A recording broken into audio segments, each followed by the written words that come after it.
team, it's time for the Daily Detangler.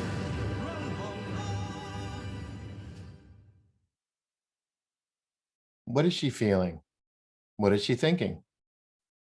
How would you answer that? Well, if you're like me, you would answer, she's thinking, I don't know. I don't know. I don't know what to do. I don't know what's needed. I don't know what's being asked. Recently, I've been working on different mindsets and thinking through my mindset. And because of that work, when I looked at this picture and I looked it up online, I said, oh, she's wondering what's possible. Isn't that weird? So when you look at this picture, it could be both, really. I don't know. Or, I wonder what's possible. Very interesting. At least I thought it was. Mindset has become a critical ingredient to my own journey as I've explored what's possible. And when I look at the shifts that I've been making, or at least trying to make, and it's hard. I have to remind myself on a daily basis what mindset is best suited to help the team not only discover what's possible, but create what's possible. And what I've realized is you can't do change. My background is very focused on the idea of learning, and HR professionals think they have the definition of how to change. And there's a lot of models and training and a lot of definition on what to do change. But it's quite a different story to be change and help others be change and represent change. And mindset has become absolutely critical to my own journey. There's a difference between doing and being. We can see that in the restaurant industry. This is Alan Ducasse.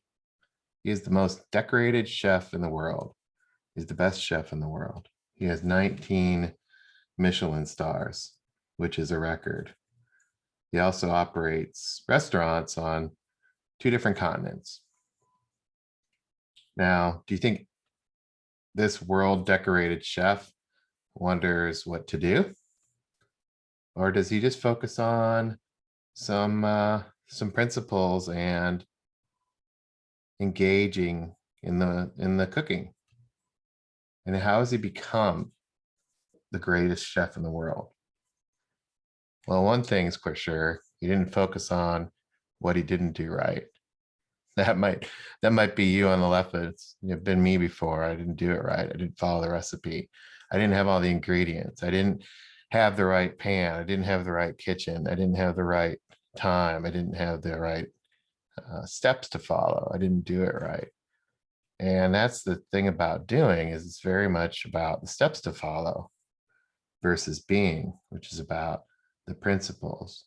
And more importantly, the mindset I've found. And the mindset is really fundamental to the whole entire,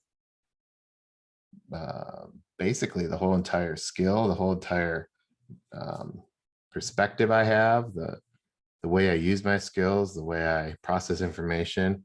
Mindset is critical to all that. And as I was looking at the Stone Soup video, I saw that, and I shared in the previous detangler how, the view of the principles was in the soup metaphor. And I also went back and spent some time in this detangler that I'm sharing here, reflecting on my own mindset and how the mindsets actually show up in the stone soup metaphor. I mean, these guys are walking and they're starving and they're hungry, and they come across this village and they recognize not only is this village full of people, but perhaps there's a way to get fed. So they knock on a bunch of doors and they hear no in a bunch of different ways, a lot of different perspectives, and not a lot of willingness to engage and help. Then they thought for a minute and they sat back and reflected on what was happening and didn't really want to take no for an answer. So they went into town and took a bucket and filled that bucket with water and started cooking. And that cooking and that boiling of the water attracted some curious people. They said, "What are you doing?" And the boy said, "We're cooking this soup, and we have the first ingredient. It's this amazing stone, and we're gonna create." And those people said, "Huh? Wonder how that's, if I can add some things. How about if I add my ingredients?" Of course, absolutely, add it in. Let's see what happens. And don't forget the meat. And then they ended up with soup. Now, when you look at this, the doing of this could be, well, what's the whole entire project plan of creating this amazing soup? And the answer to that probably is, well, is it even possible to create a project plan from that? I mean, what's the project plan section for the carrots, and what's the project plan section for the barley when you don't even know that that's going to be in the soup? What's the project plan for bringing these curious people together? How's that work if you don't know who those people are? And what's the project plan for the time on this? How do you define the time of creating what's possible? I mean, the story doesn't even have a time frame. It doesn't say they cooked for 1 hour and 30 minutes and then they assemble the ingredients for 72 minutes. So project plans are based on time. So how do you do this?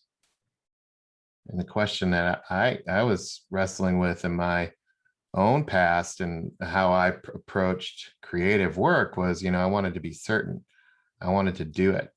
And I wanted to focus on what you need and what does Catalyst need and what do I produce and how do I produce it? And how much time do I have and what kind of turnaround time? And, even in my own background, I've been creative where I haven't taken this approach, and I focused more on, what do I want to create? And recently, it's like I've lived in both of these worlds.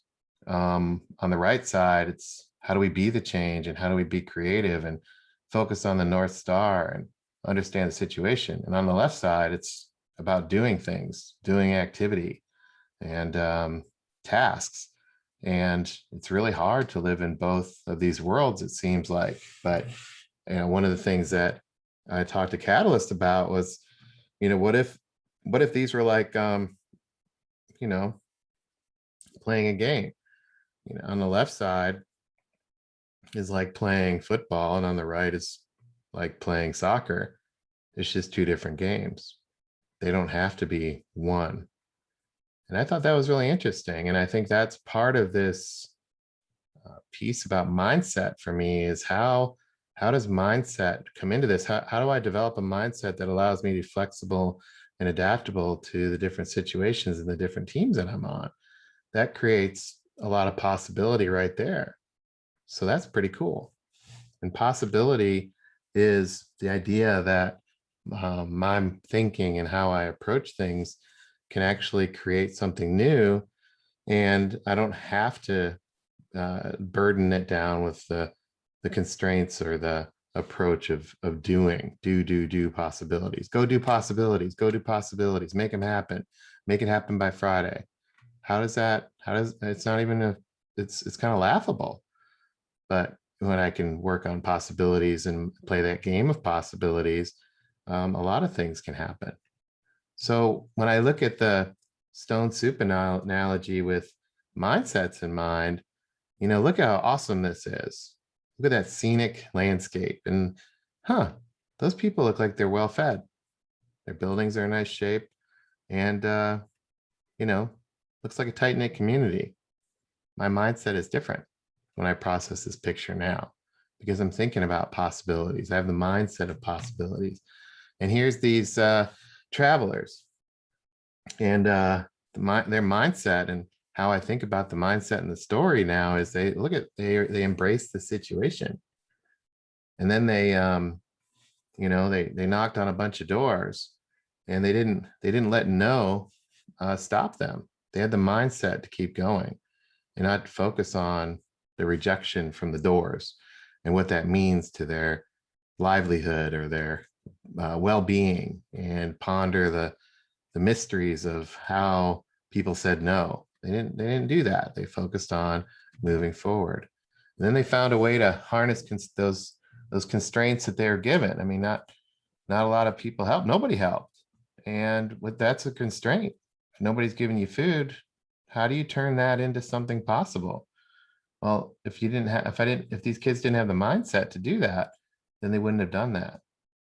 And then they proceeded to figure out, while also getting stuff done.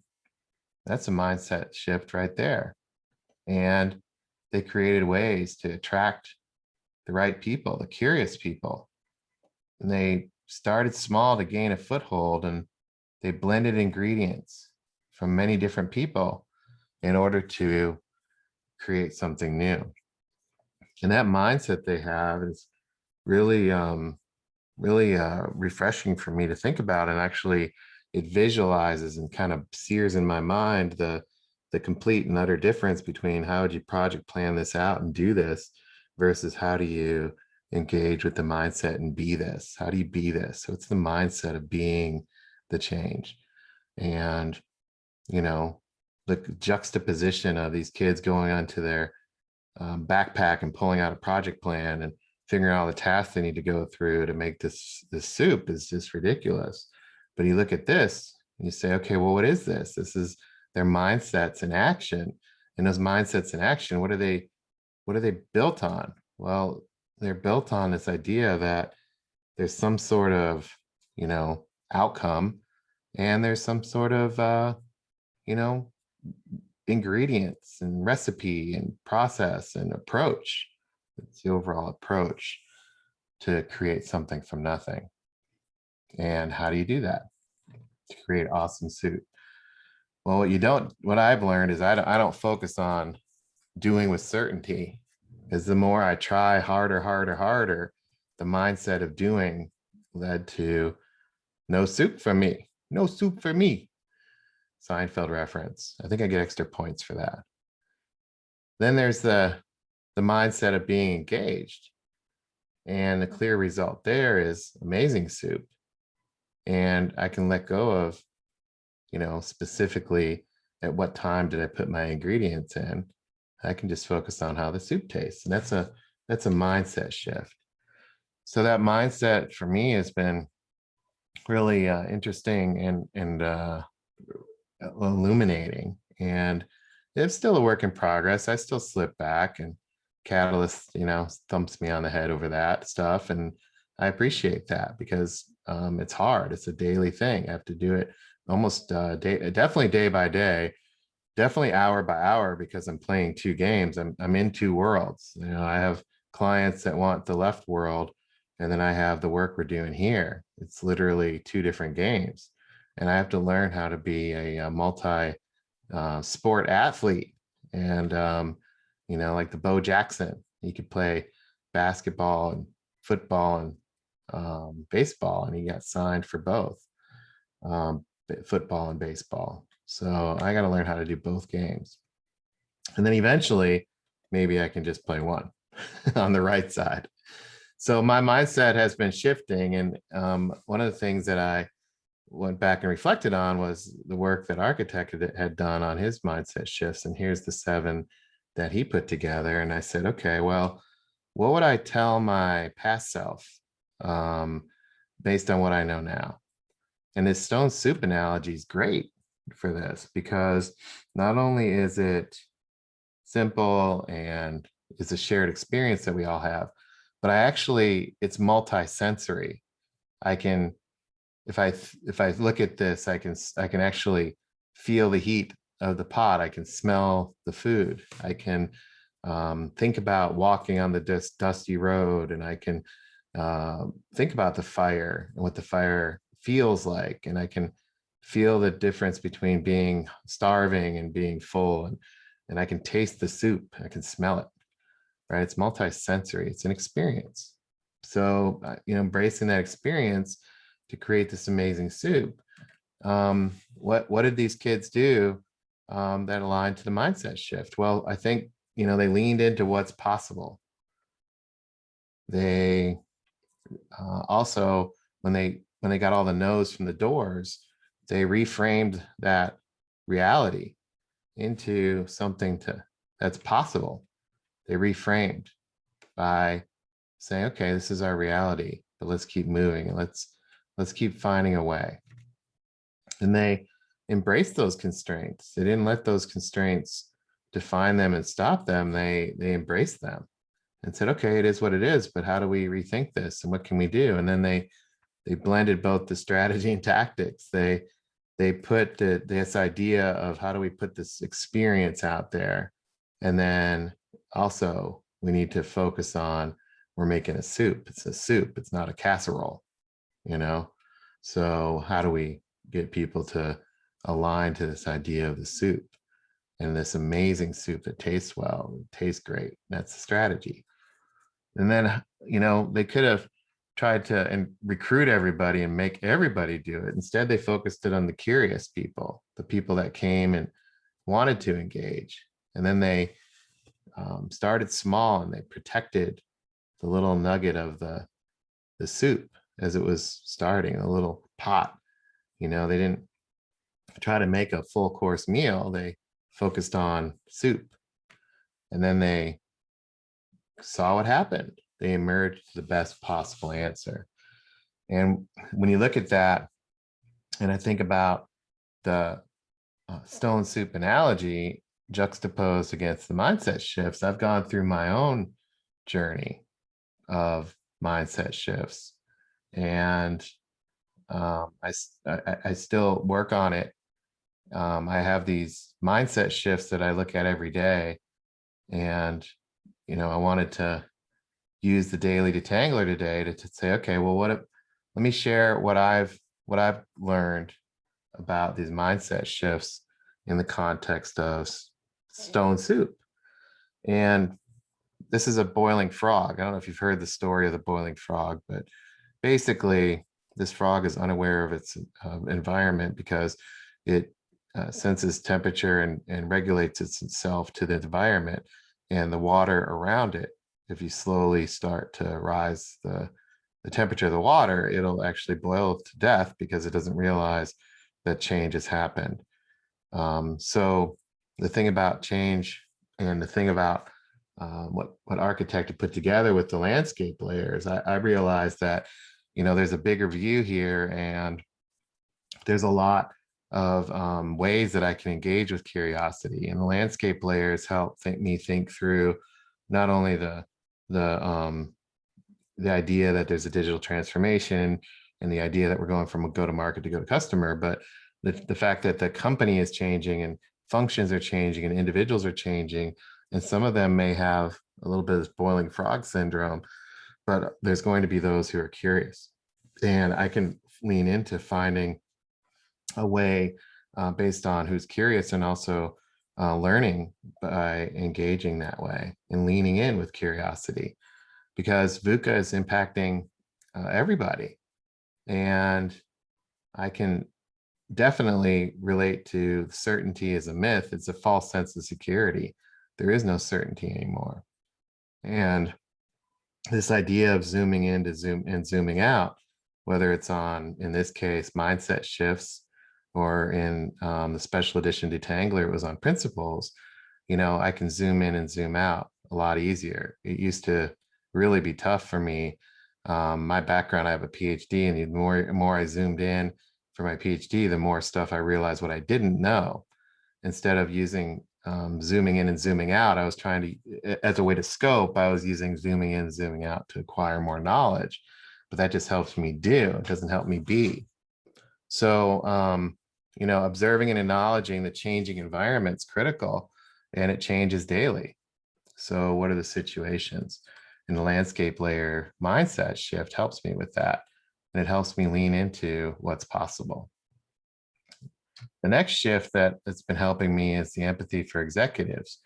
The more I know about change and the idea of selling what's possible, the more comfortable I'm getting. But the challenge is having empathy, as Architect pointed out in this one, is empathy comes from understanding multiple perspectives and multiple points of view. So empathy for others and empathy for different functions is critical, and especially when pursuing what's possible. The empathy that I did have was on the doing side. Well, there's a complete difference in having empathy for those that are doing versus those that are being and trying to create possibilities from nothing. And possibility from an executive mindset perspective, and this empathy for executives mindset shift is, this idea of accountability. You can't really create what's possible without somebody taking ownership of something. Also, the idea that broad perspectives are required in this thing of making soup. So narrowing in on making soup, but then broadening out the perspectives around the soup. Not all inputs are weighted equally.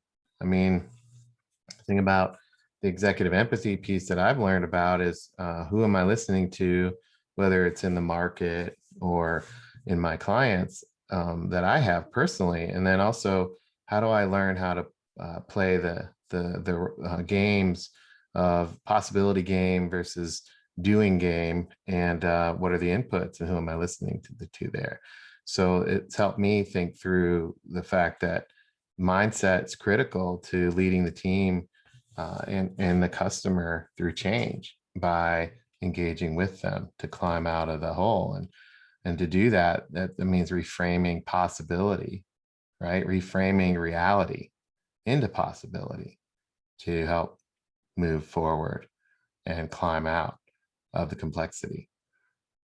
The third shift that architects talked about was visualization and seeing the problem in detail and actually creating a picture of what we observe. And then we've been working on building C-slides and feeling confident in our own ability to observe and share what we're observing through pictures. And that's helped me focus on objectivity and being more objective, and realizing that people are going to have different perspectives of what they see in my C-slides. I had a challenge a couple of weeks ago where Catalyst asked me to change one of my pictures by removing some of the words, and I didn't react too well to that. And that's because he saw something different than I saw, and my mindset told me that he was trying to take something away from me. That's the doing mindset. But the mindset of possibility, hey, try it this way, that's a completely different way of looking at that. So mindset shift here of visualization helps me realize that it's about we, not me, and that I can visualize something growing from nothing, because the possibility is created from scratch, or it's created from nothing really. We just have ingredients. We have to have the right soil, we have to have the right water, we have to have the right sun conditions. But look at this picture, it's not perfect, but yet the possibility is still growing. So it's about providing information, structuring information to help people digest, not trying to impress people, and following my instincts. That's what this mindset shift does for me, is helps me follow my instincts and objectively observe. The fourth shift that helps me with embracing constraints, like the story, right? The idea that I can follow my instincts, and because the constraints exist, I don't have the water, I don't have the sun, I don't have the right soil conditions, I can figure out how to make the possibility grow by finding the cracks. And that's embracing constraints. The fourth mindset shift is that Catalyst or Architect shared was always activate action. Through this process of thinking through change and the way people get tangled and where I get tangled on a daily, weekly basis, change happens every day. And I've had way more positive changes than and incremental improvements and shifts than negative. And this idea of doing the change with others, not doing to others. My background is learning, quote unquote, learning and development. And you get into this mindset that you can do change to other people and you can do learning to them and make them learn and make them change. And it's just false reality. So this mindset shift for us is really about this idea of engaging in there. And what Architect talked about was co-creating value together as a way to move forward and activate action. And this idea of constant action moves the needle. And, that action is intentional. And, focusing on that intentional action moves people forward and gets us across the bridge. And to do that, the mindset shift here, just like the story of Stone Soup, where they had to figure out not only what to eat, but how to go about it. This mindset shift's helping me, I believe, blend strategy and tactics, because I'm able to activate action a little bit better without tripping into the tasks. But I have to find ways to engage with Catalyst. And, sometimes I ask him, these types of questions, and he's quick to remind me that that's more of a task thing. And that's great. That's good feedback for me. And it's helping me get more in tune with this mindset shift. So the next one is this idea that curiosity conquers cognitive bias. I mean, some people don't even want to walk down this path on the left, but look how well groomed it is, and the bridge looks really sturdy. Some people don't want to go down there. Don't like what they have anxiety about what's at the other end. And this bridge is safe and it's not in the air.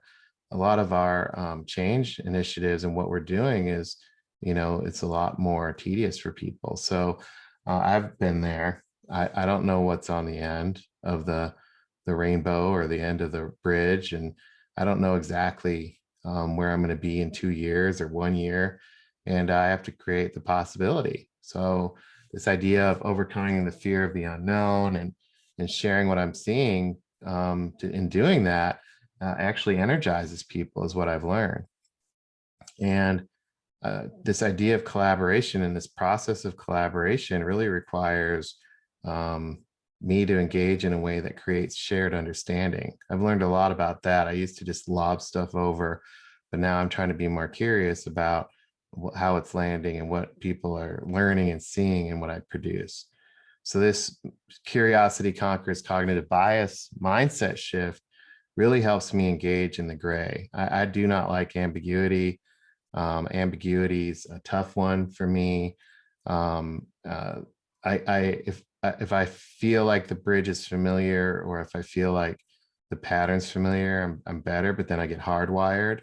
So it's a bit of a double-edged sword, right? I don't like ambiguity, but so that makes it hard. And then when I do have a pattern that I recognize, I'm more hardwired than I would like. So that boxes me in. So this mindset shift is really critical, because if I'm boxed in and I'm forcing everybody to learn my stuff, I'm not going to attract the right people. And this mindset shift, if I embrace it, helps me attract the curious people, those that are more in tune with the mindset required to create a possibility from nothing. The next mindset shift is speeding up by slowing down, and finding a way to create the space, but also manage the VUCA world that we're in.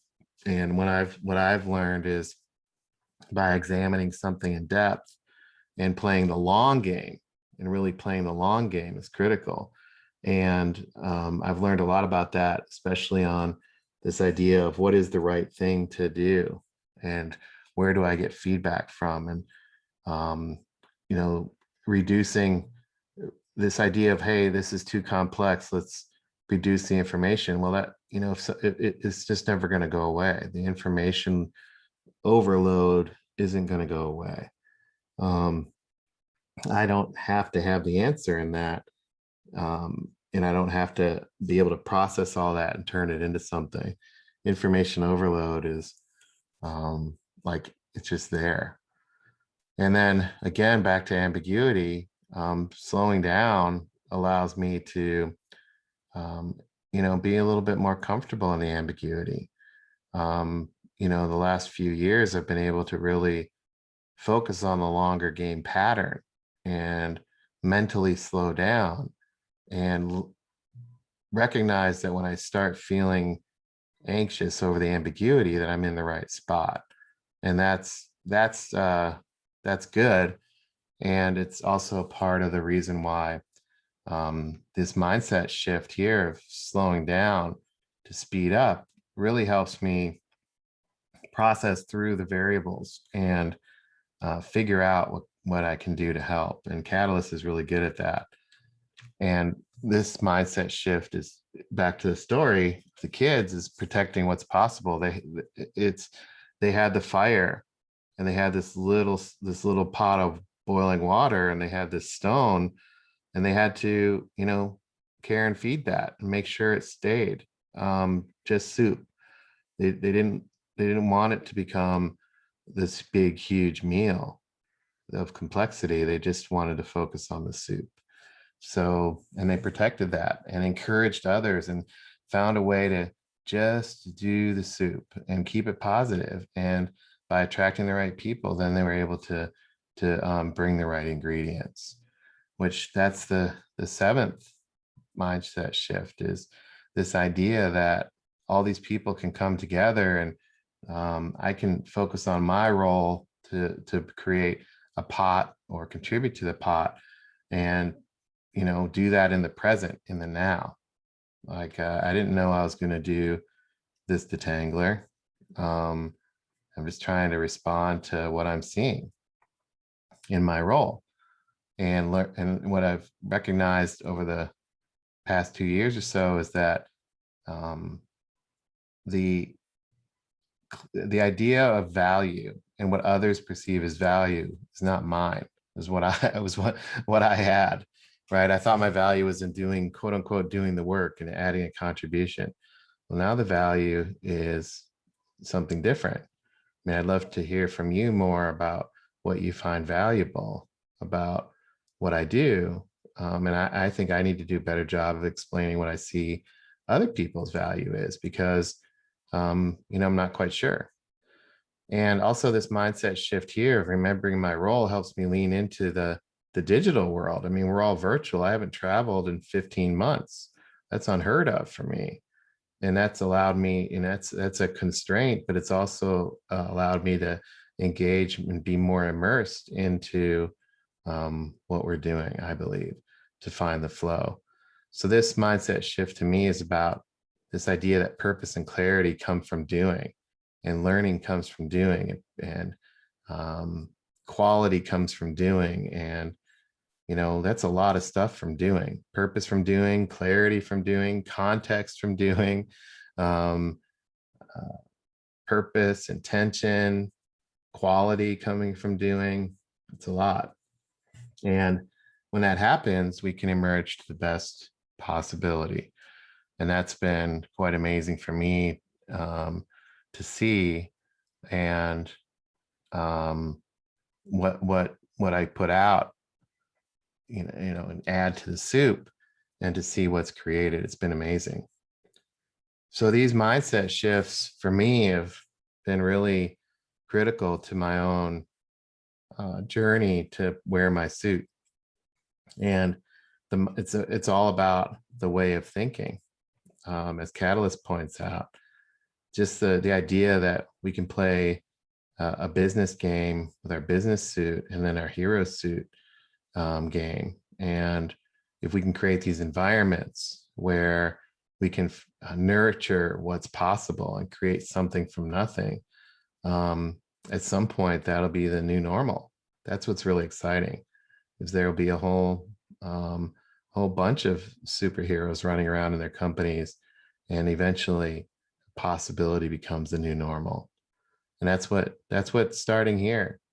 Just our own soup of learning how to embrace change. That's been awesome to see. So I appreciate the time. This has been a bit of a longer detangler, and I got into a lot more of my own mindset shifts because I wanted to share what I've been going through, and hopefully that others might benefit from it. So I appreciate the time, and I'll see you tomorrow. Take care.